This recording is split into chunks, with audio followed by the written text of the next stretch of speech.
Hello everyone,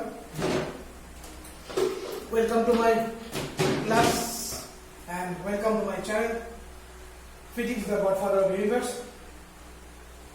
তো আমি আজকে কারশফস ভোল্টেজ ল এবং কারশফস কারেন্ট ল এর উপরে একটা ভিডিও করতে চলেছি। তো লাস্ট দুটো ব্লগে KVL KCL 2 and KVL KCL 3 তে আমি শুধুমাত্র নিউমেরিক্যাল প্রবলেমস এর উপর জোর দিয়েছিলাম। তো আজকের যে পার্টটা সেটাও একটা থিওরিটিক্যাল পার্টই বলা চলে। তো এই থিওরিটিক্যাল পার্টের পরেও দুটো নিউমেরিক্যাল প্রবলেমের ব্লক থাকবে। সো আজকে আমরা থিওরিক্যাল ওই চ্যাপ্টারের যে মেইন জিনিসটা সম্বন্ধে আজকে আমরা পড়তে চলেছি সেটা হলো হুইস্টন ব্রিজ। হুইস্টন ব্রিজ এই জিনিসটা আজকে পড়াবো আমি তোমাদের, এই সম্বন্ধে আমি আলোচনা করবো হুইস্টন ব্রিজ নিয়ে। খুব ইন্টারেস্টিং জিনিসটা, খুব ভালো জিনিস। এবং এবার আমরা অলরেডি যেহেতু তিনটে ব্লক করে ফেলেছি, কেভিএল কেসিএল 1, 2 and 3, এবং 2 এবং 3 তে শুধুমাত্র অঙ্ক নিয়ে আমরা বিভিন্ন রকম নিউমেরিক্যাল প্রবলেমস নিয়ে আমরা ডিল করেছিলাম। তো কাজেই তারপরে এর থেকে আমি নিশ্চয়ই ভেবে নিতে পারি বা চিন্তা করতে পারি যে তোমাদের এখন কেভিএল কেসিএল এর উপরে একটা ভালো রকমের কনসেপশন চলে এসেছে। I hope that.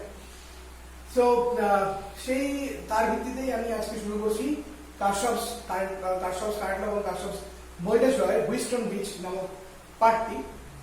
তো এই হুইস্টন ব্রিজ নামক পার্টটিতে বা অ্যাকচুয়ালি প্রথমে বলি না, what is Wheatstone bridge. Wheatstone bridge is special type of circuit and এটা এমন একটা সার্কিট যেটা হচ্ছে শুধুমাত্র রেজিস্ট্যান্সের কম্বিনেশনে তৈরি। এবং এই সার্কিটটা তৈরি, আমি একটু করে ছবি আঁকবো, তুমি দেখতে পাবে। এই সার্কিটটাতে রেজিস্ট্যান্স থাকে এবং কিছু রেজিস্ট্যান্স থাকে এবং গ্যালভানোমিটার থাকে, ব্যাটারি থাকে, এবং সেই রেজিস্ট্যান্স গুলোকে একটা নির্দিষ্ট সজ্জায় বা একটা নির্দিষ্ট প্যাটার্নে রেখে এক ধরনের সার্কিট তৈরি করা হয়, যে সার্কিটটাকে বলে হুইস্টন ব্রিজ। এবং সেই সার্কিটে আমরা হুইস্টন ব্রিজ, সেই সার্কিটটাতে আমরা যখন অ্যানালাইসিস করার সময় করতে গেলে পরে আমাদের কারশফস কারেন্ট এবং কারশফস ভোল্টেজ দরকার পড়ে। তো আমি ডিটেইল অ্যানালাইসিস দেখাবো, ওকে, সে বিষয়ে কোনো চিন্তা নেই, ডিটেইল অ্যানালাইসিস নিয়ে আমি দেখাবো।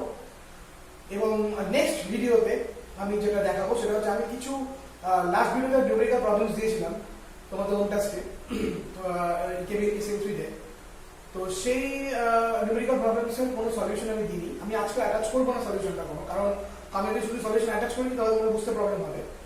তো আমি সেই নিউমেরিক্যাল প্রবলেমসগুলো আমি একটা ব্লগ বানাচ্ছি আমার নেক্সট কেভিএল কেসিএল 5 এ।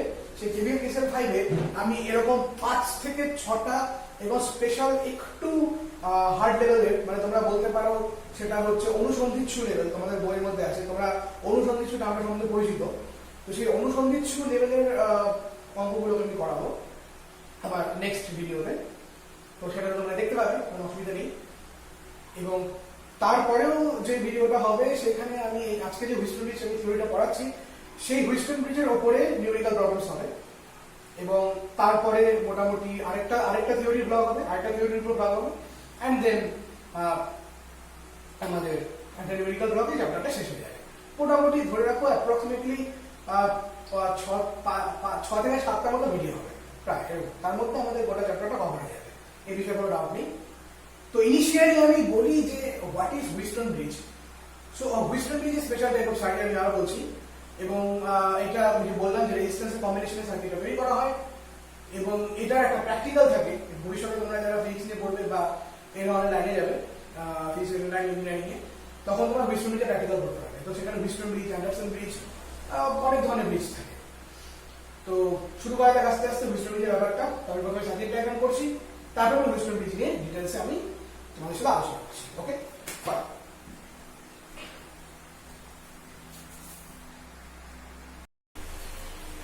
Okay.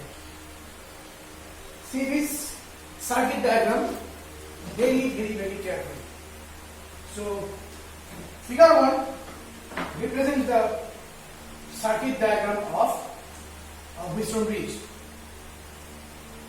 তো এরকম টাইপের দেখতে হয় হুইস্টন ব্রিজটা, যেখানে দেখা যাচ্ছে এখানে একটা রেজিস্ট্যান্স নিয়ে চারটে রেজিস্ট্যান্স দেওয়া হচ্ছে, which is R1, R2, R3, R4। চারটে রেজিস্ট্যান্স নিয়ে এরকম একটা স্কোয়ার শেপ দিয়ে এই ধরনের একটা কম্বিনেশন তৈরি করা হয়। চারটে রেজিস্ট্যান্সের মধ্যে একটা স্কোয়ার শেপ দিয়ে এই ধরনের একটা কম্বিনেশন তৈরি করা হয়। তুমি যদি ভালোভাবে একটু ফলো করো তাহলে তুমি দেখতে পাবে প্রত্যেকটা রেজিস্ট্যান্স কিন্তু প্যারালালি কানেক্টেড, কারণ আমরা জানি প্যারালাল কম্বিনেশনে দুটো টার্মিনাল পয়েন্টের মধ্যে কিন্তু রেজিস্ট্যান্স কানেক্টেড থাকে, such as R1, R2, R3 and R4 এই চারটে রেজিস্ট্যান্স কিন্তু এখানে প্যারালাল কম্বিনেশনে যুক্ত। এবং গোটা কম্বিনেশনকে এবং গোটাই ব্রিজ এবং এই যে স্পেশাল টাইপ অফ এই যে রেজিস্ট্যান্সের যে সার্কিটটা দেখতে পাচ্ছ, এই স্পেশাল টাইপ অফ রেজিস্ট্যান্স সার্কিটটাকেই বলা হয় থাকে হুইস্টন ব্রিজ, বা সংক্ষেপে ডাব্লিউবি বলা হয়ে থাকে। ডাব্লিউ এখানে ওয়েস্ট বেঙ্গল নয়, হুইস্টন ব্রিজ, যাই হোক। ওকে, সো এবারে এই যে গোটা যে ব্রিজটা, এই গোটা ব্রিজটাকে বা গোটা সার্কিটটাকে একটা ভিভি ইএমএফ ওয়ালা ব্যাটারির সাথে কানেক্ট করা হয়েছে, এবং যে ব্যাটারির একটা ইন্টারনাল রেজিস্ট্যান্স হচ্ছে আরবি, এবং তার সাথে কি কানেক্টেড না বলছে হোয়াট ইজ কি। এবং তোমরা যখন এক্সপেরিমেন্ট করবে, প্র্যাকটিক্যাল এক্সপেরিমেন্ট যখন করবে, তখন দেখবে এরকম কি থাকে, ওই ছোট একটা এরকম ছোট একটা পাত থাকে কালো রঙের, সেই পাতের মধ্যে ছোট চাবির মতো ঢোকানো থাকে আর কি, মানে সেটা কি হয়, সেটা সার্কিটকে যে কোনো সার্কিট ক্লোজ করে। এবং আমার মনে হয় যে কোনো প্র্যাকটিক্যাল করতে গেলে পরে একটা কি ইউজ করা দরকার সার্কিটের সার্কিট প্রোটেকশনের জন্য, মানে পুরোপুরি সার্কিটটা হলো ব্যাটারি কানেক্টেড। এবার মনে করো তুমি যদি ব্যাটারি তুমি সবসময় কানেক্ট করে রাখো, ধরো সার্কিটের ক্ষতি হয়ে যেতে পারে, তো তুমি যদি কিয়ের থেকে কিয়ের চাবিটাকে তুলে দাও, তাহলে কি হবে, গোটা সার্কিট ডিসকানেক্ট হয়ে যাবে, মানে ওপেন সার্কিট হয়ে যাবে। এবং যখন তুমি কিয়ের চাবিটা বসিয়ে দেবে, সাথে সাথে কিন্তু গোটা সার্কিটটা ক্লোজ সার্কিট হয়ে যাবে। এবং নট অনলি দ্যাট, এই সার্কিট যেটা হুইস্টন ব্রিজ যেটা দেখতে পাচ্ছ, তার ভেতরেও দেখো তুমি ডায়াগোনাল বরাবর, তুমি যদি ভালো করে খেয়াল করো, একটু আমি যদি ভালো করে একটু দেখি, তো দেখো তুমি এখানে ACBD এটা কিন্তু একটা স্কয়ার শেপ, তাই তো? সেই স্কয়ারে এই সিডিটা হচ্ছে একদম ডায়াগোনাল, সেই স্কয়ারের সিডিটা হচ্ছে ডায়াগোনাল।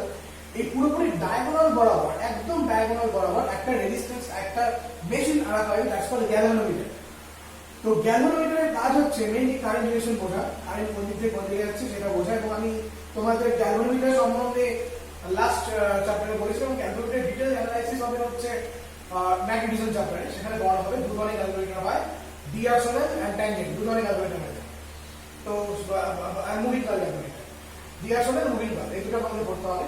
তো সেখানে তোমরা ডিটেইলসে পড়াশোনা করা হবে ম্যাগনেটিজম চ্যাপ্টারে। আপাতত গ্যালভানোমিটারের কাজটা শুধু আমরা যদি দেখি, তো গ্যালভানোমিটারের কাজটা হচ্ছে বোঝা কারেন্ট ডিরেকশন, আদৌ কোনো সার্কিটের মধ্যে কারেন্ট পাস হচ্ছে কিনা, হলেও কোন দিক থেকে কোন দিকে হচ্ছে সেটা পুরোপুরি বোঝা galvanometer. And not only that, একটা গ্যালভানোমিটারকে আমরা অ্যামিটার হিসেবে এবং একটা গ্যালভানোমিটারকে ভোল্টমিটার হিসেবে ইউজ করতে পারি, এবং কিভাবে ইউজ করতে পারি সেই সম্বন্ধে পড়াশোনা করা হবে পুরোপুরি ইলেকট্রোম্যাগনেটিজম ওই চ্যাপ্টারটাতে, এটা পড়াশোনা করা হবে। এই চ্যাপ্টারে আমরা খালি গ্যালভানোমিটারের ওয়ার্ক ফাংশন সম্বন্ধে জানি। তো এখানে গ্যালভানোমিটার জি, এই গোটা যে ডটেড সরি সেটআপটা দেখতে পাচ্ছ, দ্যাট ইজ গ্যালভানোমিটার। এবং গ্যালভানোমিটারের একটা ইন্টারনাল রেজিস্ট্যান্স আছে, সেটা হচ্ছে আরজি, গ্যালভানোমিটার ইন্টারনাল রেজিস্ট্যান্স আছে আরজি, এবং এটা ডায়াগোনাল যুক্ত। এবং নট অনলি দ্যাট, এখানে আরেকটা কি যুক্ত হয়, সেটা হচ্ছে K2। তুমি যদি K2 কিটাকে কানেক্ট করো, তাহলে কি হবে, তাহলে গ্যালভানোমিটারের মধ্য দিয়ে কারেন্ট ফ্লো হবে। যদি তুমি K2 কিটাকে কানেক্ট না করো, তাহলে গ্যালভানোমিটারের মধ্য দিয়ে কোনো কারেন্ট ফ্লো হবে না। এই হচ্ছে কথা। তো প্রথমে আমি ইনিশিয়ালি যেটা করলাম, আমি ইনিশিয়ালি K1 কিটাকে কানেক্ট করলাম, ইনিশিয়ালি K2 কিটাকে কানেক্ট করলাম। এই K1 K2 কি কানেক্ট যখনই করলাম, সাথে সাথে সার্কিটে কি হচ্ছে, একটা কারেন্ট ফ্লো হবে। এবং যে ব্যাটারিটার জন্য কারেন্ট ফ্লো হবে সেটা হচ্ছে ভিভি ব্যাটারির জন্য। এবং মনে করো ভিভি ব্যাটারির জন্য কারেন্টটা ফ্লো হচ্ছে, সেটা হচ্ছে I1, এই I1 কারেন্টটা ভিভি ব্যাটারির জন্য ফ্লো হচ্ছে। এবং টোটাল সার্কিটের টোটাল মেইন কারেন্ট I1টা, এবং R1 রেজিস্ট্যান্সের মধ্যে দিয়ে যে কারেন্টটা ফ্লো করছে সেটা ধরে নিলাম I2। এবং আমাদের গ্যালভানোমিটারের মধ্যে দিয়ে যে কারেন্টটা ফ্লো হচ্ছে, দ্যাট মিন্স গ্যালভানোমিটার রেজিস্ট্যান্সের মধ্যে দিয়ে আরসি রেজিস্টারের মধ্যে দিয়ে যে কারেন্টটা ফ্লো হচ্ছে সেটা আমি মনে করলাম IG। এখন আমাকে KCL ইউজ করে R3, R4 এবং R2 এর মধ্য দিয়ে, আবার বলছি R3, R4 এবং R2 এর মধ্য দিয়ে কত অ্যামাউন্টের কারেন্ট যাচ্ছে সেগুলোকে এখন আমাকে মেজার করতে হবে with the help of KCL। তো শুরু করা যাক। তো তার আগে তোমরা এখানে দেখে না আমি কি লিখেছি, আমি বলে দিচ্ছি R1, R2, R3, R4, these are four registers, K1, K2 keys, RG galvanometer resistance, G galvanometer and RB is the battery resistance. এখন আমরা with the help of KCL আমরা এখন কারেন্ট ডিরেকশনটা মেজার করব। ওকে, আমাদের ডিসকাশনটা শুরু হবে টার্মিনাল পয়েন্ট ধরে ধরে। আমাদের ডিসকাশনটা পুরোপুরি শুরু হবে টার্মিনাল পয়েন্ট ধরে ধরে। তো আমরা প্রথমে নিই first terminal point, that is A। First terminal point নিচ্ছি আমি এ।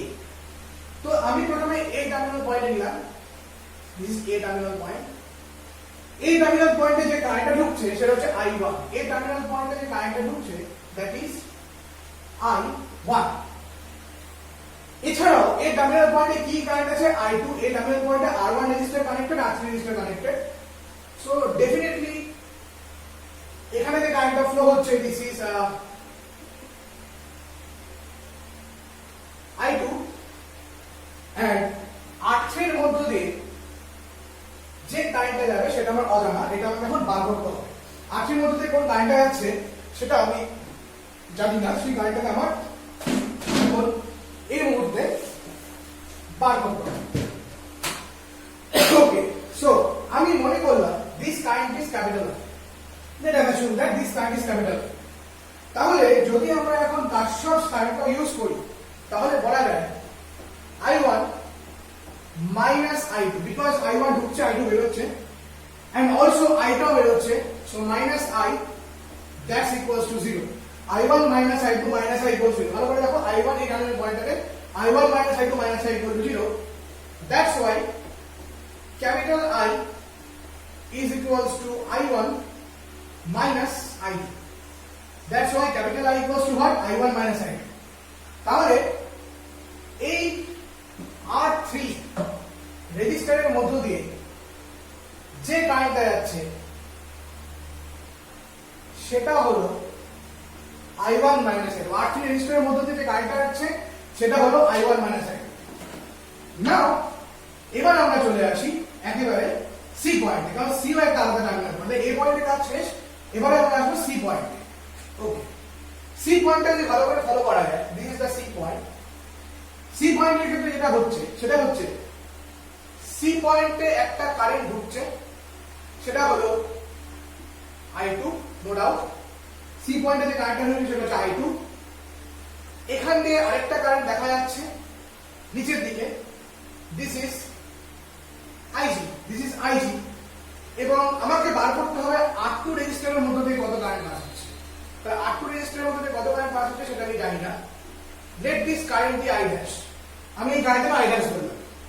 তাহলে কি হয়, I2 ঢুকছে, IG বের হচ্ছে, দ্যাটস ওয়াই মাইনাস, এবং I ড্যাশ বার হচ্ছে, that is minus I dash equals to 0। I2 ঢুকছে তার জন্য প্লাস, IG বের হচ্ছে, that's Y minus, and I dash বের হচ্ছে তার জন্য minus. So I2 minus IG is equals to I dash. So I2 minus IG that's equals to I dash. তাহলে এই R2 রেজিস্টারের মধ্য দিয়ে যে কারেন্টটা পাস হচ্ছে, this is nothing but I2 minus IG. This is nothing but I2 minus IG. Fine. Next issue is our D point. Our next issue is D point. D point is D point কি দেখা, this is D point. D পয়েন্টে এই কারেন্টটা মানে R3 এর জন্য যে কারেন্টটা আসছে, this is I1 minus I2. This is I1 minus I2. This for D point. Fine. D পয়েন্টে আরেকটি কারেন্ট আসছে সেটা হলো IG. D পয়েন্টে আরেকটি কারেন্ট আসছে সেটা হচ্ছে IG। আমাকে বার করতে হবে, আমার মোটো হচ্ছে R4 বার মধ্য দিয়ে কত কারেন্ট আছে সেটা বার করা, মানে আমার এটা বার করতে হবে R4 এর মধ্যে কত কারেন্ট আছে সেটা বার করতে হবে, তাই তো? মানে এই কারেন্টটা বার করতে হবে। তো সাপোজ এই কারেন্টটা আমি মনে করলাম I ডাবল ড্যাশ, সাপোজ এই কারেন্টটা মনে করলাম I double dash. Now see I1 minus I2 ঢুকছে, দ্যাটস ওয়াই প্লাস, IG ঢুকছে, that's Y plus, minus I double dash বের হচ্ছে, so minus I double dash equals to 0। I2 minus I1 minus I2 plus IG minus I double dash equals to 0. That's why I1 minus I2 plus IG that's equals to I double dash. তার মানে এটার মধ্য দিয়ে R4 এর মধ্য দিয়ে যে কারেন্টটা যাচ্ছে সেটা কি, সেটা হচ্ছে I1 minus I2 plus IG, I1 minus I2 plus IG। এটা কার মধ্য দিয়ে যাচ্ছে, এটা যাচ্ছে R4 এর মধ্য দিয়ে। একটু দেখে নাও কারেন্ট ফর্মেশন ভালো করে। Let's check about B point. মানে আমার মেইন কারেন্টটা হচ্ছে I1, তো প্যারালাল কম্বিনেশন হচ্ছে বলে আমি তোমাদের বলেছিলাম শুরুতে এখানে প্যারালাল কম্বিনেশন। দেখো প্যারালাল কম্বিনেশনে কি হয়, কারেন্ট আলাদা হয়ে যায়। দেখো তাই R1 এর মধ্যে একটা কারেন্ট I2, R3 এর মধ্যে I1 মাইনাস I2, ওই R2 এর মধ্যে I2 মাইনাস I3, R4 এর মধ্যে I1 মাইনাস I2। এবার আমার এক্সপেকটেশনটা এরকম যে আফটার বি পয়েন্ট আমি কাকে পাবো, আফটার বি পয়েন্ট আমি পাবো I1। সো লেটস চেক যে বি পয়েন্টের পরে আমি সত্যি I1 কে পাই কিনা, বি পয়েন্টের পরে আমি সত্যি I1 কে পাই কিনা এটা আমি দেখি। শুরু করা যাক। তো আমি এই হচ্ছে বি পয়েন্ট, এই হচ্ছে বি পয়েন্ট। যদি বি পয়েন্টের পরে আমি I1 পাই তাহলে বুঝবো আমার কারেন্ট কেসিএল ইউজ করে আমার এই কারেন্ট কনফিগারেশন গুলো একদম কারেক্ট আছে। তো এটা হচ্ছে B point. Suppose this is B point and here the current is I1 minus I2 plus IG এবং এখান থেকে একটা কারেন্ট বের হবে। Suppose this current is I triple dash. Now see I2 minus IG এটা ঢুকছে plus I1 minus I2 plus IG, I1 minus I2 plus IG এটা ঢুকছে, but I double dash বেরিয়ে যাচ্ছে, I triple dash বেরিয়ে যাচ্ছে, that is 0।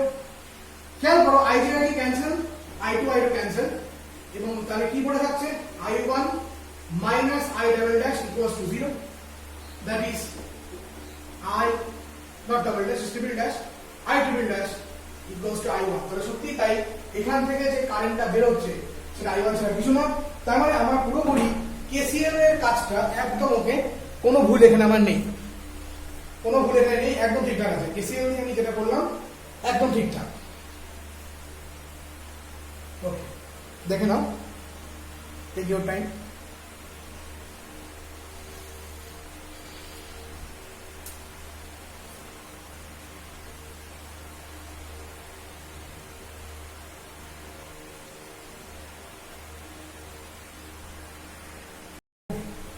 এবার আমাদের কাজ কেভিএল দিয়ে গোটা সিস্টেমটাকে সলভ করা, কেভিএল দিয়ে গোটা সিস্টেমটাকে সলভ করাটা আমাদের পেন্ডিং কাজ। তো দেখো আমি এখানে তিনটে লুপে ভাগ করেছি, this is loop 1, loop 2 and loop 3। তিনটে লুপে এখানে ভাগ করা আছে, লুপ 1, লুপ 2 এবং লুপ 3 করে। তো এখানে কেভিএল দিয়ে সলভ করতে গেলে আমাদের এখানে দুটো কন্ডিশন করতে হয়, একটা balance condition and another is unbalance condition. আমি জেনারেলি আনব্যালেন্স কন্ডিশনটা আগে করাই, দেন ব্যালেন্স কন্ডিশনটা করাই আনব্যালেন্স কন্ডিশনে, বাট আনব্যালেন্সটা একটু অন্যরকম, তার জন্য আমি ব্যালেন্স করানোর পর দেন আনব্যালেন্স করাবো এবং আমি পাশাপাশি এটাও দেখাবো মানে কি করে আনব্যালেন্স থেকে ব্যালেন্স কন্ডিশনে যাওয়া যায়। Now the question is what is balance condition. Balance condition হচ্ছে যখন এই সার্কিটে এই গ্যালভানোমিটারের মধ্যে দিয়ে কোনো কারেন্টের ফ্লো হয় না। আবার বলছি, যখন হুইস্টন ব্রিজ সার্কিটে গ্যালভানোমিটারের মধ্যে দিয়ে কোনো কারেন্টের ফ্লো হয় না, সেই কন্ডিশনটাকে বলে ব্যালেন্স কন্ডিশন। এবার একটা গোটা সার্কিটে গ্যালভানোমিটারের মধ্যে কারেন্ট ফ্লো কখন হতে পারে না, কমন সেন্স কি বলে, যদি K2 কি খোলা থাকে, যদি K2 কি খোলা থাকে তাহলে গ্যালভানোমিটারের মধ্যে কোনো কারেন্ট পাস করবে না। K1 কি লাগানো, তাহলে গ্যালভানোমিটারের মধ্যে কোনো কারেন্ট পাস করছে না, that's why IG equals to 0, that's why IG equals to 0। গ্যালভানোমিটারের মধ্যে কোনো কারেন্ট পাস নেই, তার মানে এটাই এই কন্ডিশনে ব্যালেন্স কন্ডিশন। এবং গ্যালভানোমিটারের মধ্যে কারেন্ট পাস আমি তখনই করাতে পারবো না যদি আমি এই K2 কিটাকে খোলা রাখি। আর K1 কিটা ব্যাটারির সাথে কানেক্টেড, মানে পুরোপুরি ইএমএফ টা জেনারেট হবে বা ভোল্টেজ স্টোরেজ যাই, যা পোটেনশিয়াল ডিফারেন্স স্টোরেজ যাই দিয়ে ঢুকলে কেন সেটা পুরোপুরি তৈরি হয় জিডির জন্য। তার মানে আমি K2 কে, তার মানে আমাকে ব্যালেন্স কন্ডিশনে আসতে গেলে পরে আমার প্রথম কাজ এবং প্রধান কাজ হচ্ছে গ্যালভানোমিটারের যে চাবি K2, সেই গ্যালভানোমিটারের চাবি K2টাকে খুলে রাখা। এবং গ্যালভানোমিটারের চাবি K2 যদি খুলে রাখি, then what will get, then IG equals to 0। এবার যদি গ্যালভানোমিটারের চাবি K2 খোলা থাকে তাহলে এই সার্কিটে কি ঘটনা হবে, then you see এই C পয়েন্ট আর D পয়েন্টের মাঝখানে গ্যালভানোমিটার কানেক্টেড। তার মানে যেহেতু C পয়েন্ট আর D পয়েন্টের মাঝে গ্যালভানোমিটার কানেক্টেড, তাহলে C পয়েন্ট আর D পয়েন্টের পটেনশিয়ালটা হয়ে যাবে 0। C পয়েন্ট আর D পয়েন্টের পটেনশিয়াল 0, কোনো কারণ কোনো কারেন্ট পাস হচ্ছে না, সো ডেফিনেটলি পটেনশিয়াল 0, কোনো প্রশ্নই ওঠে না। তার মানে আমাকে এই পার্টটাকে কি করতে হবে, আমাকে এই গোটা এই পার্টটাকে নেগলেক্ট করতে হবে। দ্যাটস ওয়াই আমি কি লিখলাম IG ইকুয়ালস টু 0। এবার গোটা সার্কিটটাকে আমরা দুটো লুপে ভাগ করি, ফর লুপ 1 এবং লুপ 2। তাহলে আমরা প্রথমে এই লুপ 1 কে ফলো করি। ফর লুপ 1 যদি ফলো করা যায়, দেন সি কি হচ্ছে I2, তাই তো I2 R1, সাইনটা প্লাস না মাইনাস, দেখো ক্লকওয়াইজ যাচ্ছে, দ্যাটস আমি কি লিখবো I2 R1, ফাইন। তারপরে ফার্স্ট লুপে এই সিডিটাও ইন্টারফারেন্স পয়েন্ট RT RG টা, আরজি এর ক্যালকুলেটর যেটা সেটা হচ্ছে ইন্টারফেরেন্স পার্ট সিডি পার্টটা, তাহলে এটা হিসাব মতো I2 R1 এর হিসাব মতো হওয়া উচিত IGRG মানে প্লাস IGRG ক্লকওয়াইজ রোটেশনে, বাট যেহেতু IG টা 0 তার জন্য আমি এখানে বোঝার সুবিধার জন্য লিখলাম প্লাস 0, তাই তো I2 R1 হিসাব মতো হচ্ছে IGRG, এবার যেহেতু ব্যালেন্স কন্ডিশন IG টা 0 তো তার জন্য আমি 0 হয়ে যাচ্ছে। So clock clock and here it is anti clock, কারণ যদি ক্লক হতে হতো তাহলে এটা উপর দিকে উঠতে হতো, তো যেহেতু এটা অ্যান্টি ক্লক তার জন্য কি হবে I1 minus I2 into R3 that's equal to 0. Now after small rearrangement, I2 R1 minus I1 R3 plus I2 R3 that's equals to 0. So minus I1 R3 that's equals to I2 into R1 plus R3. ওকে, এক কাজ করি, এত জটিল করে লাভ নেই, জিনিসটাকে আমি এটা এভাবে রাখি তাহলে এটা সুবিধা হবে। I2 R1 that's equals to I1 minus I2 into R3. That's it. अब this equation number 1. और just एक क्वेश्चन निकालना ताकि I2 R1 that's equals to I1 minus I2 into R3. Now this is for the loop 1. Now for loop 2. এবার loop 2 তে আসি। loop 2 তে কি হবে? loop 2 তে R2 এর মধ্যে যাচ্ছে I2 minus IG and this is clock. Now for loop 2 তে কি হচ্ছে R2 এর মধ্যে যাচ্ছে I2 minus IG. That's why we can write that I2 minus IG into R2. Fine. But এইখানে মানে এই জায়গাটাতে কিন্তু অ্যান্টি ক্লক হয়ে আছে, দেখে বুঝতে পারছো এখানে কিন্তু অ্যান্টি ক্লক হচ্ছে, তাহলে এখানে কি হচ্ছে মাইনাস হয়ে যাচ্ছে। সো মাইনাস একটা সেকেন্ড ব্র্যাকেট তো ফার্স্ট ব্র্যাকেট দিই দরকার নেই, I1 minus I2 plus IG। আচ্ছা এখানে গল্প আছে, আমি বললাম IG equals to 0 কারণ এখানে IG যে কারেন্টটা ছিল ব্যালেন্স কন্ডিশনে 0, তার মানে এখানে কিন্তু IG আর থাকবে না, মানে 0 হয়ে যাচ্ছে, তাই না?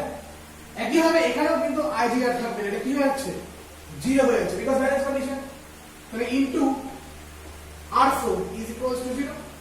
That is what we can write I2 R2 that's equals to, ওটাকে ওপাশে নিয়ে যাই তাহলে হচ্ছে I1 minus I2 into R4. This is equation number 2. Now 1 divided by 2 তাহলে কি হচ্ছে R1 by R2 that's equals to R3 by R4. R1 by R2 that's equals to R3 by R4. That is R1 by R3 that's equals to R2 by R4. Very very important thing. এটাই হচ্ছে this is the condition for balance, this is the condition of balanced Wheatstone bridge. এটা হচ্ছে একটা balanced Wheatstone bridge-এর শর্ত। একটা Wheatstone bridge তখনই balanced হবে যখন এই প্রান্তের রোধদ্বয়ের রেশিও এবং এই প্রান্তের রোধদ্বয়ের রেশিও ইকুয়াল হয়। সাপোজ তুমি এখানে 2 ওহম লাগালে, এখানে লাগালে, সাপোজ এখানে তুমি 1 ওহম লাগালে, এখানে 5 ওহম লাগালে, 2 ওহম লাগালে, এখানে 10 ওহম লাগালে, তাহলে রেশিওটা কি হচ্ছে 1/5, এটা হচ্ছে 2/10, দ্যাট ইজ 1/5। তাহলে এখানকার রেশিও সেম হয়ে যাচ্ছে, যে দুটো রেজিস্ট্যান্স এখানে রেশিও সেম হয়ে যাচ্ছে, সাথে সাথে দেখতে এর ভিতরে আর কোনো মাইনাস করছে না। So this is the condition of balance. তো যে কোনো Wheatstone bridge যখন ব্যালেন্স কন্ডিশনে থাকে, ব্যালেন্স স্টেটে থাকে, তখন ব্যালেন্স স্টেটে তার শর্তটাই হচ্ছে এরকম যে R1 by R3 equals to R2 by R4। খুব সুন্দর জিনিসটা, একদম ম্যাজিকের মতো হয় ব্যাপারটা। যখন এই দুটো পাশে রেশিওটা সেম হয়ে যাচ্ছে তখনই দেখা যায় যে এই গ্যালভানোমিটারের মধ্যে দিয়ে কোনো রকম কোনো কারেন্ট ফ্লো করে না। এটাই হচ্ছে Wheatstone bridge-এর হচ্ছে একটি ব্যালেন্সড কন্ডিশন। দেখে নাও, এরপরে আমি আনব্যালেন্সড দেবো, unbalanced condition, very very important thing unbalanced.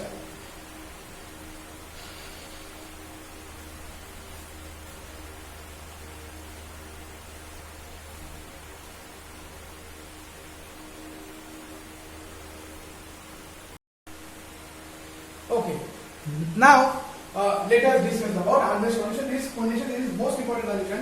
এবারে বলে দিই, তোমরা যারা হায়ার সেকেন্ডারি পরীক্ষা দিচ্ছ না, তো তোমাদের সিলেবাসে কিন্তু আনবিয়াসড কন্ডিশন নেই। এবার তোমরা ভাবতে পারো যে আমি কেন আনবিয়াসড কন্ডিশন করাচ্ছি, কারণ জয়েন্ট এন্ট্রান্স লেভেলে কিছু কিছু প্রশ্ন থাকে, বা যখন জয়েন্ট এন্ট্রান্স লেভেল, শুধু জয়েন্ট এন্ট্রান্স লেভেল নয়, তোমরা যখন হুইস্টন ব্রিজের কোনো প্রবলেম সলভ করবে with the help of KVL KCL, তখন তোমাকে আনবিয়াসড কন্ডিশন ওয়ালা কিছু প্রবলেম দিতে হবে, নিউমেরিক্যাল প্রবলেম। তো তখন তুমি সেটাকে কিভাবে সলভ করবে, তার জন্য আমি আনবিয়াসডটা শেখাচ্ছি। এবং জয়েন্ট এন্ট্রান্স লেভেলে যখন হুইস্টন ব্রিজ সংক্রান্ত প্রবলেম দিবে, এবং এখানে বলে দিতেই পারে হুইস্টন ব্রিজ প্রবলেম দিয়ে যে হ্যাঁ আইডি নট ইকুয়ালস টু 0, তখন তুমি কি করবে? তো সেই সমস্ত ক্ষেত্রে আমি আর সেই সমস্ত দিক চিন্তা করে আমি আনবিয়াসড কন্ডিশনে দেখাচ্ছি। এবং আনবিয়াসড কন্ডিশন অবশ্যই ভালো করে দেখতে হবে, কারণ আনব্যালেন্স থেকে ব্যালেন্সে যাওয়া যায়, ব্যালেন্স থেকে আনব্যালেন্সে আসে না, আনব্যালেন্স থেকে ব্যালেন্সে হয়ে যেতে পারে। তো আনব্যালেন্স কন্ডিশন শুনেই বুঝতে পারছো যে ব্যালেন্স কন্ডিশনে আইডি ইকুয়াল টু 0 হয়েছিল, আনব্যালেন্সে ID not equal to 0, that means K2 কিটা কানেক্টেড থাকবে, তাই তো K2 কিটা লাগানো থাকবে। এবং তার পাশাপাশি আনব্যালেন্স কন্ডিশনে আমরা আগে যেটা দেখলাম যে R1/R3 R2/R4, এই শর্তটাও কিন্তু আনব্যালেন্স কন্ডিশনে মেনটেন হবে না। কেন? তার কারণটা হচ্ছে এখানে IG টা নট ইকুয়াল টু 0। IG যদি ইকুয়াল টু 0 হয় তাহলে পরে ওই R1/R3 R2/R4 এই শর্তটা তখন সেখানে হবে, কিন্তু এখানে এই আনব্যালেন্স কন্ডিশনে সেই শর্তটা ভায়োলেট করে দেবে। তো সেখানে বিকজ এখানে IG টা হচ্ছে নট ইকুয়াল টু 0। তো একটা আনব্যালেন্স কন্ডিশন যখন হয়, আনব্যালেন্স কন্ডিশনের ক্ষেত্রে গোটা সার্কিটটা পুরো ক্লোজ সার্কিট হয়ে যায়। ব্যালেন্স কন্ডিশনে কিন্তু সার্কিটটা ক্লোজ ছিল না, তার কারণটা K2 কিটা খোলা ছিল, তার জন্য মাঝখান দিয়ে কোনো কারেন্ট পাস হয়নি, এন্ড দ্যাটস ওয়াই VCB টা ইকুয়ালস টু 0 ছিল। বাট এখানে সার্কিটটা পুরোপুরি ক্লোজ, মানে K2 টা ক্লোজ, এখানে K2 ক্লোজ, K1 ও ক্লোজ। এবার যেহেতু ওরা ক্লোজ, তার জন্য কি হচ্ছে, তার জন্য সরি ডিরেকশন একটু ঠিক আছে, তো যেহেতু K2 এবং K1 দুজনেই ক্লোজ, তার জন্য কিন্তু গোটাটা একটা ক্লোজ সার্কিট হয়ে যাচ্ছে। এবং তার পাশাপাশি এখানে আগের কেসে আমরা দুটো লুপ নিয়ে কাজ করেছিলাম, এখানে তিনটে লুপ হবে। First loop this, second loop this, and third loop is this. এবার থার্ড লুপের রেঞ্জ কোনটা আমি প্রথমে বলি, আমি প্রথমে বলে দিচ্ছি, তারপরে আমি তোমাকে বলবো কেন থার্ড লুপ আমি এটা নিচ্ছি।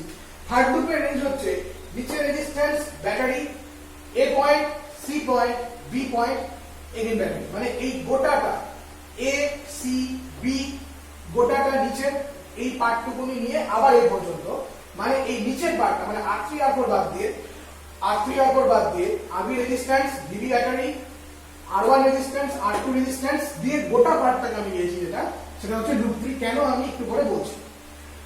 এন্ড ওয়ান মোর থিং, এখানে যেটা আসল, তাহলে এখানে ওটা তিনটে লুপ হয়ে গেল। এন্ড ওয়ান মোর থিং যেটা, সেটা হচ্ছে এখানে IG নট ইকুয়াল টু 0, সেটা খুব ইম্পর্টেন্ট। এবং এখানে এতক্ষণ এর আগে আমরা IG ইকুয়াল টু 0 ধরে এই IG এবং এই IG কে অ্যাভয়েড করে চলে গেছি, কিন্তু এখানে কিন্তু অ্যাভয়েডের কোনো রাস্তা নেই।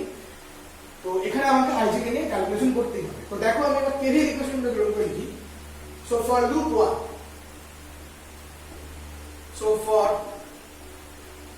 1, তো লুপ 1 এর ক্ষেত্রে যে কেভিএল ইকুয়েশনটা হবে সেটা দেখ।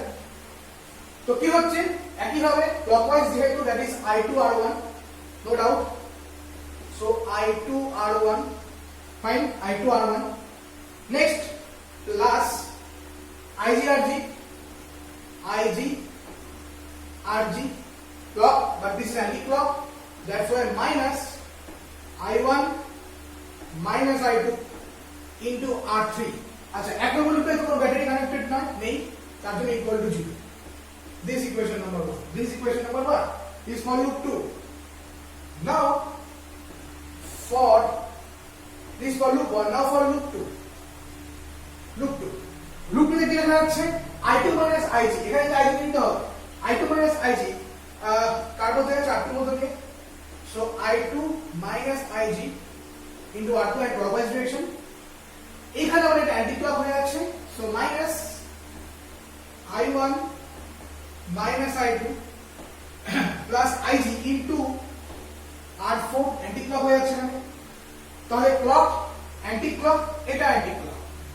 এই যে IG এটা আছে, IG অ্যান্টি ক্লক, কিন্তু এই কারেন্টের রেসপেক্টে অ্যান্টি ক্লক। আবার দেখো clock, anti clock, anti clock, তাই তো।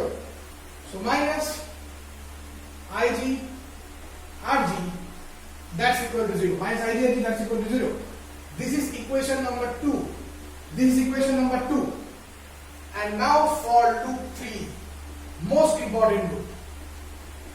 কেন আমি রেঞ্জটা এরকম দেবো দেখো, আমি কেন ওপর পার্টটা নিলাম, আমার এরকম নিতে পারতাম, এই পার্টটা নিয়ে করতে পারতাম, কিন্তু সেটা নিলাম না কারণ কারেন্টের ডিরেকশন ঠিক মতো করে পাচ্ছি না। আমাকে যে কোনো একটা ডিরেকশনে কারেন্ট দিতে হবে, either clock or anti clock.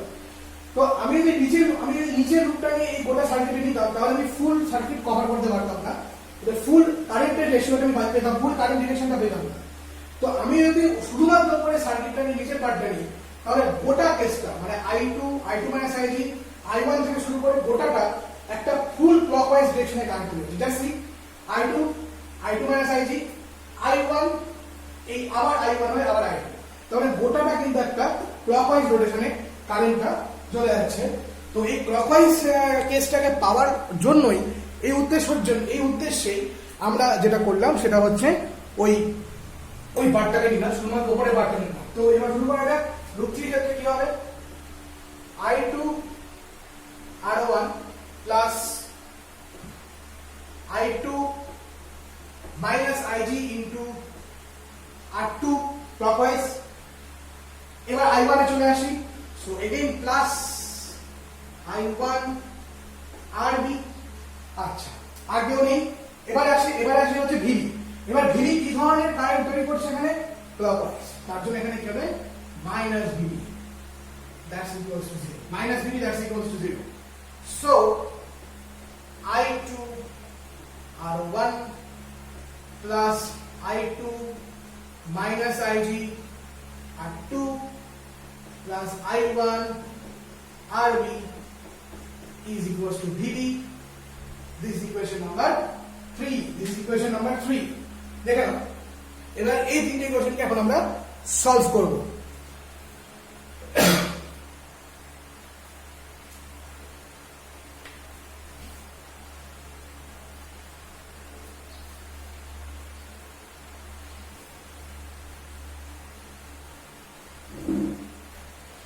ছবিটাও দেখে নাও, কারণ আমি এখন ছবিটা মুছে দেবো একটু বাদে। ছবিটা একটু দেখে নাও, কারণ আমি ছবিটা মুছে দেবো, আমার বারটা লাগবে আমার ইকুয়েশন করে। ছবিটা দেখে যদি খাতা তোলা থাকে তো খুবই ভালো। ওকে, so after some small rearrangement, so you can see that the equation 1 will be this. So minus I1 R3 plus I2 into R1 plus R3 plus IGRG equals to 0. So I'm going to name this 1A. Equation 2 is this, minus I1 R4 plus I2 into R2 plus R4 minus IG into R2 plus R4 plus RG, that's equals to 0. This is 2A. And equation 3 is I1 RB plus I2 into R1 plus R2 minus IG R2, that's equals to VB. So 3 equation, that is 1A, 2A, 3A. এবার এই তিনটে ইকুয়েশনের মধ্যে খেয়াল করো I1 I2 IG I1 I2 IG I1 I2 IG তিনটে variable like x y z তিনটে equation. তো এখন নিশ্চয়ই এই ইকুয়েশনটাকে আমরা কিন্তু এখন এই জিনিসটাকে আমরা একবারও ওই অপনয়ন বা তুলনামূলকে সলভ করবো না, আমরা সলভ করবো ক্র্যামার্স রুল ইউজ করে, ম্যাট্রিক্স ক্র্যামার্স রুল ইউজ করে আমরা এই বিষয়টাকে এখন সলভ করবো। শুরু করা যাক ক্র্যামার্স ইউজ করে এটাকে সলভ করা। তো এবার আমরা এই গোটা ইকুয়েশনটাকে আমরা এখন ম্যাট্রিক্স ফর্মে প্রথমে লিখি। গোটা ইকুয়েশন যেটা তুমি দেখতে পাচ্ছ সেই গোটা ইকুয়েশনটা আমরা প্রথমে ম্যাট্রিক্স ফর্মে লিখি। ম্যাট্রিক্স ফর্মে লেখার পর তারপরে আমরা সেটাকে ক্র্যামার দিয়ে সলভ করব। ওকে, চলো। So the matrix form is okay. তো প্রথমে সবার আগে যে ম্যাট্রিক্সটা হবে, প্রথমে একটা বড় ম্যাট্রিক্স তৈরি হবে। সো ফার্স্ট লিখবো আমরা R3, next R1 plus R3, next RG, তারপর minus R4, next R2 plus R4, next minus R2 plus R4 plus RG, next RB, next R1 plus R2 and next minus R2. Okay. এটা হচ্ছে বড় matrix and this is a 3 by 3 matrix. 3 by 3 matrix দেখতে পাচ্ছ, this is a 3 by 3 matrix and obviously this is a 3 by 3 square matrix. আচ্ছা, এই হলো matrix part. এবার গুণের পার্টটা, তাহলে a পার্টটা গেল। এবার x মানে কি, এবার এর সাথে, এবার তো এখানে জায়গা নেই, তো এখানে আমি একটা গুণ চিহ্ন দিলাম, দিয়ে আমি নিচে লিখছি। ওকে, তো জায়গা নেই পাশে আমি নিচে লিখলাম, গুণ চিহ্নটা দিলাম, দেখতে পাচ্ছ ডট, এই ডট গুণটাকে দিয়ে রেখেছি আমি, মানে বোঝাচ্ছে গুণ হচ্ছে এখানে, এটা নিচের পার্টটার মধ্যে গুণ হচ্ছে।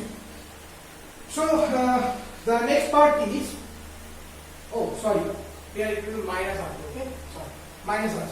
So the next is column matrix. Definitely this is I1, I2 and Ig.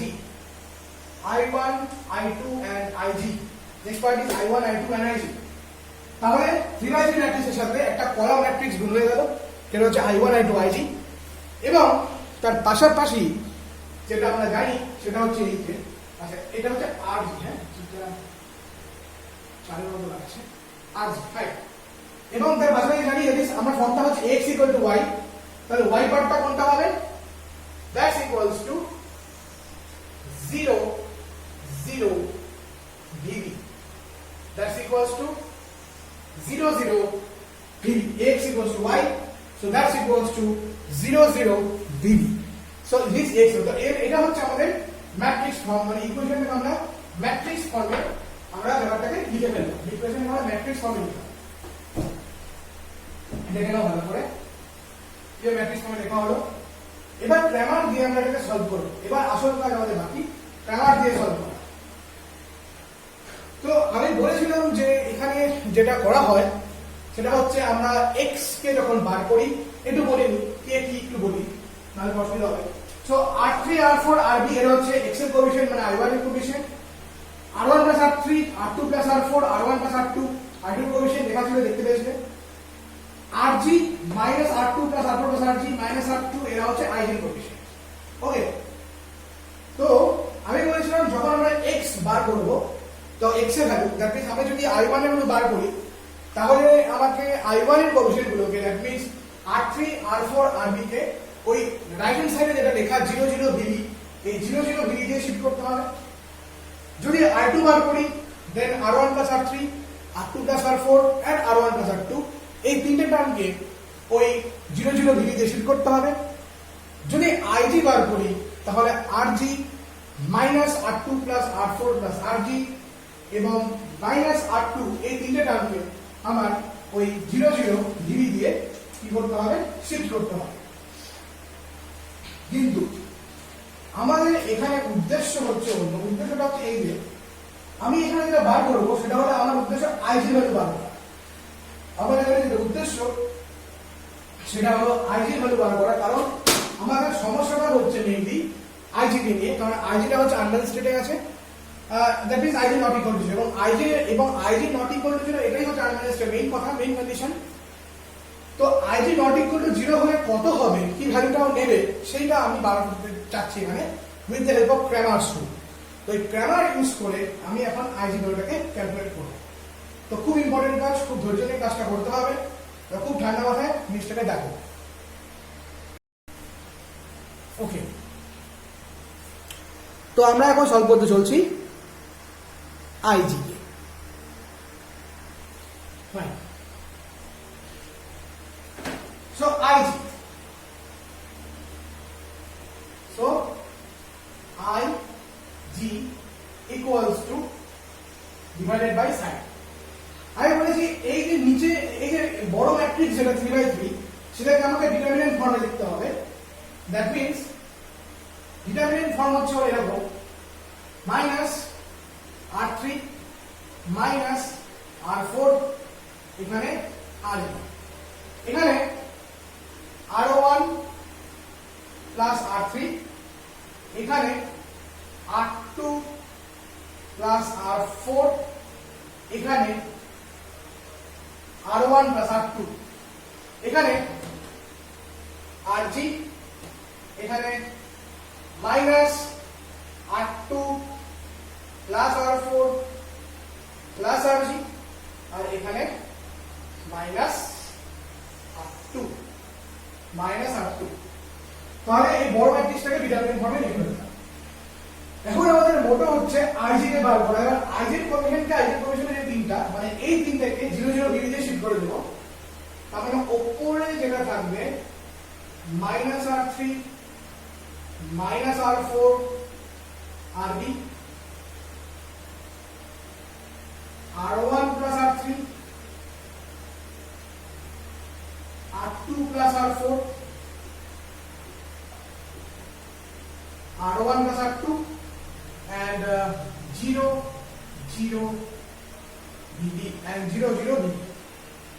এই হচ্ছে ক্রামার ইউজ করে আমরা এই ব্যাপারটাকে লিখে ফেললাম এভাবে, লাইক দিস। এখন আমাদের এই জিনিসটাকে সলভ করতে হবে। এখন কাজ এটাকে সলভ করা, মেইন কাজ এখন আমাদের। ওকে, কি করে সলভ করতে হয়? 3/3 ডিটারমিনেন্ট আমি দেখাইনি, আমি 2/2 লিখেছিলাম। 3/3 সলভটা তোমরা জানো, তোমরা ভেক্টরে ক্রস প্রোডাক্ট করেছিলে, প্রত্যেকের মনে আছে। আইজেকে লিখতে উপরে, তার নিচে নাম্বারগুলো লিখতে। কি করতে? আইটাকে ফিক্স রেখে আই এর পাশে মানে হরাইজন্টাল আর ভার্টিক্যাল টার্মগুলোকে আয়ের নিচে এবং আয়ের পাশে হরাইজন্টাল ভার্টিক্যাল টার্মগুলোকে বাদ দিয়ে ওই চারটা সংখ্যা যে থাকতো, চারটা টার্ম যে থাকতো, সেই চারটা টার্মে ক্রস মাল্টিপ্লিকেশন করতে উইথ মাইনাস সাইন, মাঝখানে মাইনাস থাকতো। একইভাবে জে, একইভাবে কে, এবং প্লাস মাইনাস অল্টারনেট করতো। আই এর আগে প্লাস সাইন, জে এর আগে মাইনাস সাইন, আবার কে এর আগে প্লাস সাইন। ওটা ডিটারমিনেন্ট ছাড়া কিছু না, ওটা ওভাবেই 3/3 ডিটারমিনেন্টকে সলভ করা হয়। এভাবেও এখানেও ঠিক 3/3 ডিটারমিনেন্টকে আমরা এভাবেই সলভ করবো। তো এখানে মাইনাস আর থ্রি, R1 প্লাস R3 আর 0, এই তিনটাকে আইজেকে মনে করো। এখানে মাইনাস আর থ্রি, এখানে R1 প্লাস R2 আর RG, এই তিনটাকেও তুমি আইজেকে মনে করো। সো লেটস স্টার্ট, শুরু করা যাক। তো কি হবে দেখো। সো ফার্স্ট যেটা হবে সেটা হচ্ছে মাইনাস আর থ্রি। দেখলাম মাইনাস আর থ্রি, ফার্স্ট যেটা আমি লিখছি সেটা হচ্ছে মাইনাস আর থ্রি। এবার আমি একটা সেকেন্ড ব্র্যাকেট দিলাম। সেকেন্ড ব্র্যাকেট দিয়ে যদি লিখতে হবে, তাহলে R3 এর নিচে R3 পাশে অল টার্মস আর ক্যান্সেল। তাহলে কি হচ্ছে? ভিবি, তাহলে গুণটা কার হচ্ছে? এই দুজনের গুণ হচ্ছে, এই দুজনের গুণ হচ্ছে। তাহলে কি পাচ্ছি? মানে VB into R2 plus R4, আর এই টার্মটাতে তো 0, তো সো 0, তো R2 থাকছে না। তাহলে পড়ে থাকলো minus R3 into VB into R2 plus R4, complete. Next minus sign, plus sign, তো plus minus minus, next minus sign, মানে R1 প্লাস R3 কি হচ্ছে এখানে? R1 plus R3, R1 plus R3। তো R1 প্লাস R3 এই পাশের নিচে সব টার্ম চলে গেল, এই উপরে আর R1 প্লাস R3 উপরে আর নিচে সব টার্ম চলে গেল।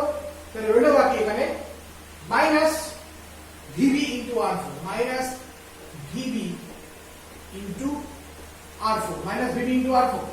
আর কি থাকলো এখান থেকে? and the last term is 0, কারণ 0 0 নিচে 0 এর পাশে 0 এর সাথে তুমি যাকে গুণ করো অলওয়েজ সেটা 0 0 আসবে। এটা হলো উপরেরটা, ডিনোমিনেটর নিচের টার্ম। আচ্ছা, এবার এখানে কি হবে? ফার্স্টে মাইনাস R3 আর থার্ড ব্র্যাকেট দিই। আচ্ছা, এই চলে গেল, কার সাথে গুণ হচ্ছে? প্রথমে minus R2 into R2 plus R4 minus, মাঝে মাইনাস সাইন বসে। এবারে এই দুজনের গুণ হচ্ছে, এবার এর আগে মাইনাস যেহেতু আছে তাহলে এটা প্লাস হয়ে যাচ্ছে। So it will be R1 plus R2 into R2 plus R4 plus RG, third bracket close, third bracket close. Fine, next minus, plus minus alternative, minus R1 plus R3। আচ্ছা, তাহলে side নিচ দুটোই চলে গেল, সাইডে গেল আর সাইডেও গেল, নিচেও গেল, সাইডেও গেল আর কোথায় গেল? নিচেও টার্মটা চলে গেল। R1 প্লাস R3 সাইডে গেল, নিচে গেল। তাহলে কি পড়ে থাকছে? R2 R4। তাহলে এখানে কি পড়ে থাকবে? এখানে R2 R4। আচ্ছা, মাইনাস মাইনাস প্লাস, তাহলে এখানে মাইনাস আছে প্লাস হয়ে যাবে। তাহলে RB into R2 plus R4 plus RG.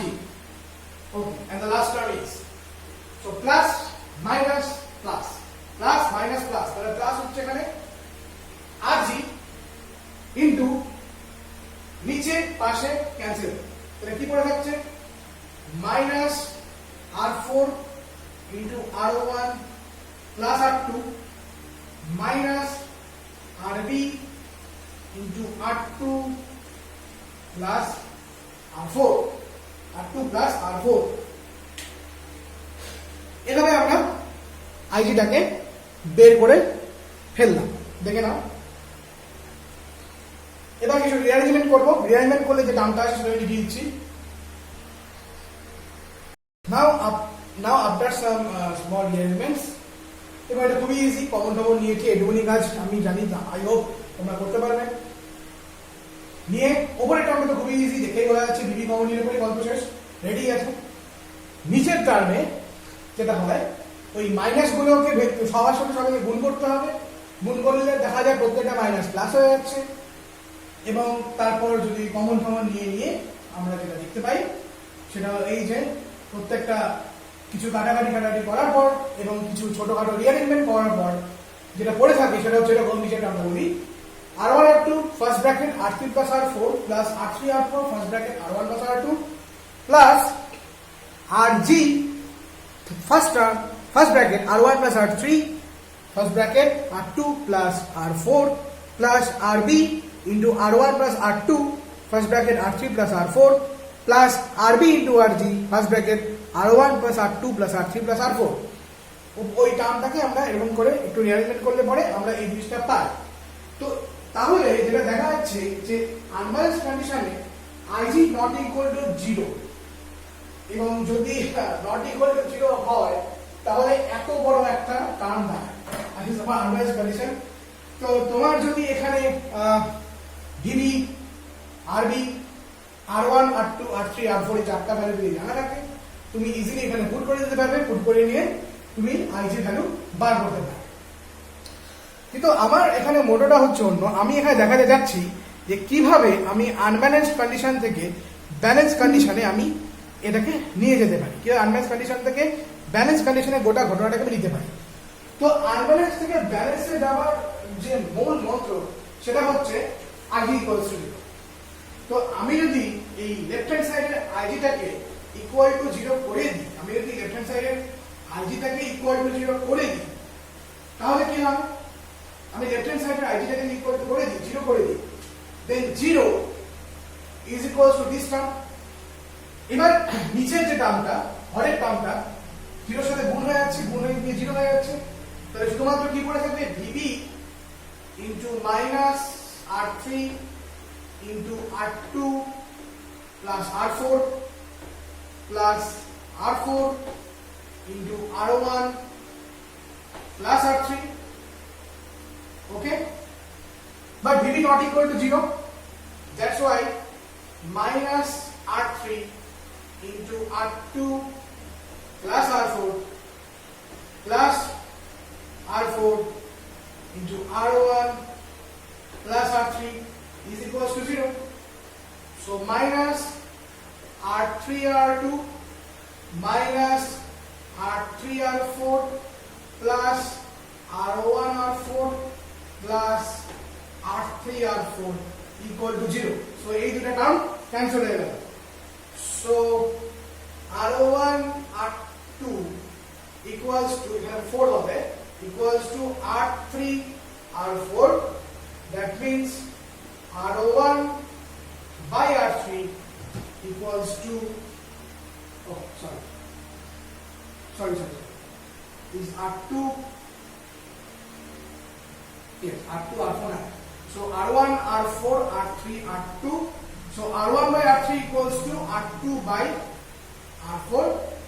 So this is the condition of balance from unbalanced condition। তাহলে unbalanced condition থেকে আমরা ব্যালেন্স কন্ডিশনে ঠিক এভাবেই আসতে পারি, লেফট হ্যান্ড সাইডের আইটাকে যদি আমরা ইকুয়াল টু 0 করে দিই তাহলে খুব ইজিলি আমরা আনব্যালেন্স কন্ডিশন থেকে ব্যালেন্স কন্ডিশনে ঢুকে যেতে পারি।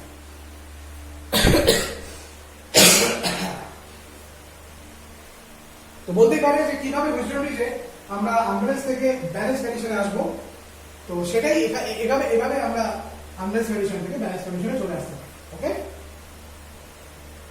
Fine. Next is sensitivity of Wheatstone bridge. Okay, so our last issue is sensitivity of Wheatstone bridge. তাহলে কি করে একটা Wheatstone bridge সেনসিটিভ হবে সেটা আমরা এখানে দেখব।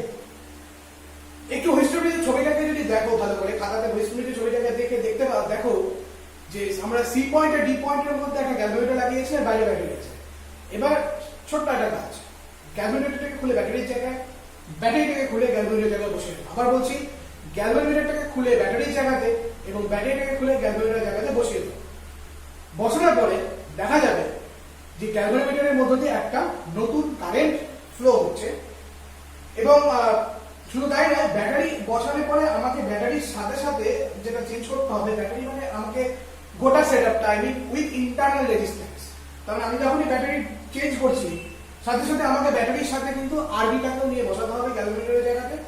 এবং যখন গ্যালভানোমিটার করে ব্যাটারির জায়গাতে নিয়ে আসবো তখন গ্যালভানোমিটারের সাথে কিন্তু আমাকে আরজিটাকে আনতে হবে।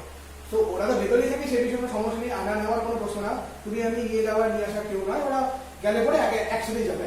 বাট তাও আমি বোঝার সুবিধার্থে বললাম যে গ্যালভানোমিটারটাকে যদি আমরা চেঞ্জ করতে হয় উইথ আরজি, ভোল্টেজ ব্যাটারিটাকে যদি চেঞ্জ করতে হয়, ইন্টারচেঞ্জ করতে হয় দেন উইথ আরবি, তাহলে ইন্টারচেঞ্জ হবে। তাহলে এখন নিউ যে কারেন্ট ফ্লো হচ্ছে, সাপোজ এর ফলে আফটার ইন্টারচেঞ্জিং যে নিউ কারেন্ট ফ্লো হচ্ছে আফটার ইন্টারচেঞ্জিং আরবি আর আরজির মধ্যে ইন্টারচেঞ্জের ফলে, আমি আরবি আরজিতে বললাম দ্যাট ইজ ব্যাটারি আর গ্যালভানোমিটারের মধ্যে ইন্টারচেঞ্জিং এর ফলে যে নিউ কারেন্ট ফ্লো হচ্ছে, সেই কারেন্টটাকে বললাম আমি আইজি প্রাইম। সেই কারেন্টটাকে আমি কি বললাম? IG prime. So what is IG prime? IG prime যেটা হবে, ওপরের টার্মটা তো সেম থাকবে, কোনো সন্দেহ নেই, দ্যাট ইজ ডিভি ইনটু, আমি আরেকটু এটাকে সিম্পলিফাই করে দিই তাহলে সুবিধা হবে, DV into R2 R3 minus R1 R4। একই গল্প এখানেও করা যাবে। নিচে যেটা হবে, নিচে যে টার্মটা হবে সেটা হচ্ছে এরকম যে R1 R2 into R3 plus R4, ওকে নিয়ে কোনো সমস্যা নেই, সেম থাকবে। R3 R4 into R1 plus R2, ওকে নিয়েও কোনো সমস্যা নেই, সেম থাকবে। জাস্ট RG টা এখানে RB দিয়ে শিফট হয়ে যাবে। তার মানে RG টা হয়ে গেল RB into R1 plus R3 into R2 plus R4 into R2 plus R4, ওকে, প্লাস RB টা RG দিয়ে শিফট হয়ে যাবে। So RG R1 plus R2 into R3 plus R4 plus last term change করে না করে একই ব্যাপার, RB RG আছে। So RB RG into R1 plus R2 plus R3 plus R4, এই হচ্ছে আইজি ড্যাশ, এই হচ্ছে আমার যে টার্মটা সেটা হচ্ছে আইজি ড্যাশ। এবার দুটো ইকুয়েশনে শুধুমাত্র নিচের টার্মটাকে মানে হরকে, দুটো ইকুয়েশনে শুধুমাত্র হরকে ডিনোমিনেটরকে আমরা কি করব? সাবট্রাক্ট করব। হরকে কি করব? আমরা সাবট্রাক্ট করব। তো দুটো হরকে যদি সাবট্রাক্ট করি তাহলে দেখা যায় যে এই R1 R2 into this term চলে যাচ্ছে, R3 R4 into this term চলে যাচ্ছে এই যেখানে, because same RB into RG into this term, RB into RG into this term cancel. শুধুমাত্র পড়ে থাকবে এই দুটো টার্ম আর নিচের থেকে এই দুটো টার্ম। সো subtracting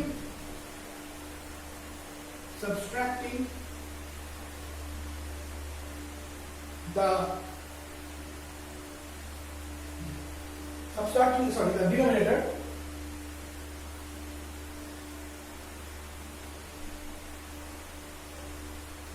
তাহলে কি মনে থাকছে? RB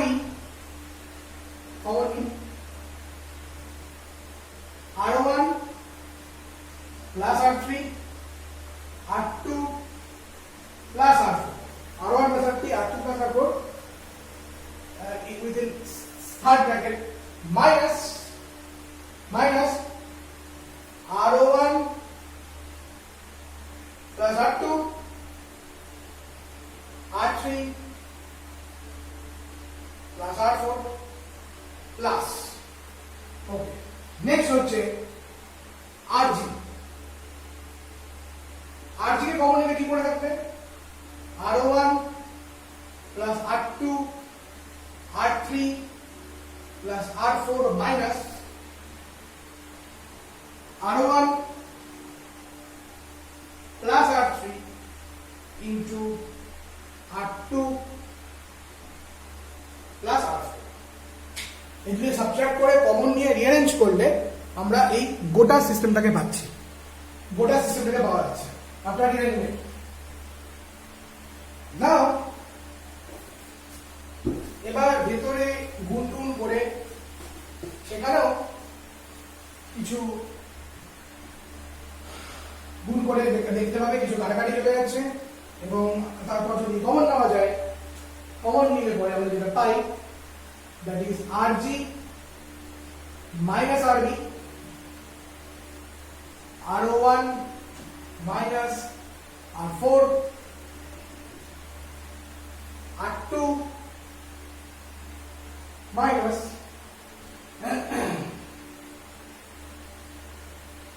R3 minus R2 R3 minus R2 RG minus RB R1 minus R4 and R3 minus R2 এই তিনটে টার্ম এখান থেকে পাওয়া যাচ্ছে দেখে নাও তারপর আমি ফাইনাল কনক্লুশনে আসি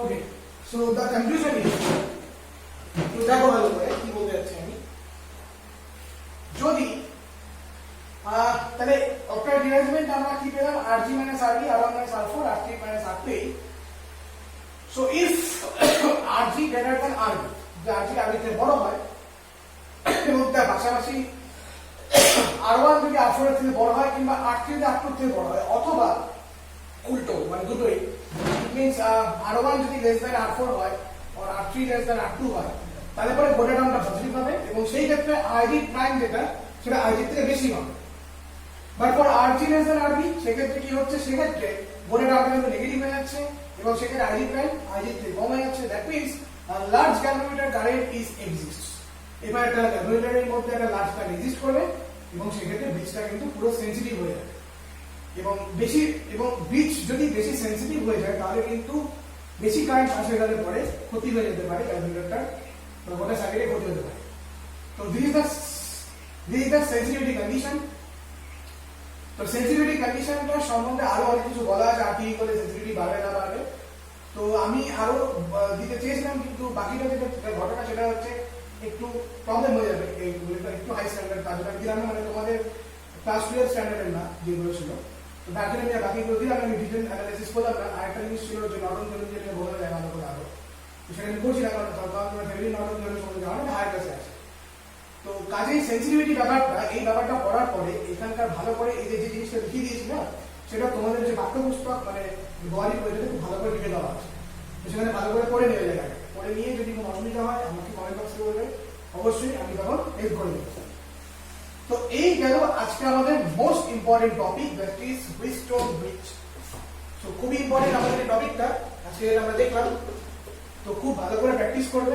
হুইটস্টোন ব্রিজের টপিকটা ভালো করে খাতায় লিখে লিখে পড়বে আমি তাকে বলেছি ভালো করে লিখে পড়তে খুব সুন্দর কোনোরকম জিনিস স্পেশালি আনব্যালেন্স কন্ডিশনটা এবং আনব্যালেন্স থেকে ব্যালেন্সটা কি করে আসলাম সেটাও দেখার জিনিস এবং ব্যালেন্স কন্ডিশনটা খুবই ইজি মাঝখানে যেহেতু ওই বিসিডিটা জিরো তার জন্য আমি ওখানে কোনো পোটেনশিয়াল থাকছে না তার জন্য কোনো কারেন্ট ফ্লো হচ্ছে না তো ব্যালেন্স কন্ডিশনটা আমরা ইজিলি যে কোনো জিনিসকে ওই সহজে বার করে দিতে পারতাম কিন্তু মেইন যেটা সেটা হচ্ছে আনব্যালেন্স কন্ডিশনটা আনব্যালেন্স কন্ডিশনটা ভালো করে যদি পড়ে ফেলো তাহলে পরে আমরা যদি নেক্সট দিন যে নিউমেরিক্যালস গুলো করবো সেই নিউমেরিক্যালস গুলো সুবিধা হবে এবং হুইটস্টোন ব্রিজে এই প্রবলেমটা খুব আসে যে ওই গ্যালোরিটার ব্যাটারি ইন্টারচেঞ্জ করলে পরে কিরকম কারেন্ট ফ্লো হয় না হয় এই ধরনের কিন্তু প্রশ্ন আসে আমি এটাও করাবো এক্সাম একটা নিউমেরিক্যালসে পড়াবো নেক্সট ভিডিওতে আমি আমি আগেই হুইস্টন ব্রিজ করবো না, আমি ওই যে বললাম যে কেবিএল কেসেলের কিছু আরো 5 থেকে 6টা আমি স্পেশাল টাইপের সার্কিট করাবো, রেডি হয়ে গেছে কোশ্চেনগুলো তৈরি করা, আমি জাস্ট ওগুলো করানো বাকি, আমি করে দেবো ওগুলো।